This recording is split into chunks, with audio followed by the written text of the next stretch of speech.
Sa paglapit ng panahon, sabi ng propeta sallallahu alaihi wasallam, ang mga tao ay mababawasan ang kanilang mga gawain. Subhanallah. Anong mababawasan sa kanila? Yung kanilang trabaho? Hindi. Yung kanilang mga mabubuting gawain. Kung dati siya ay gumagawa ng kabutihan, ngayon, nagpo-promote na siya ng masama. Kung dati nagsasala siya ng 5 beses, ngayon, tuwing Jum'ah mo na lang siya makikita. Subhanallah. Kung dati siya ay nag-uutos ng kabutihan, ngayon naman ay nag-uutos ng kasamaan.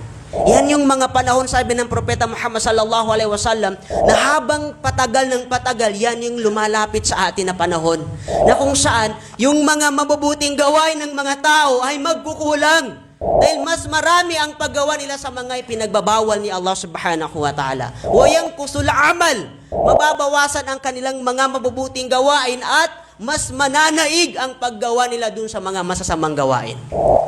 Kabilang sa tanda, sabi ni Propeta Muhammad sallallahu alaihi wasallam,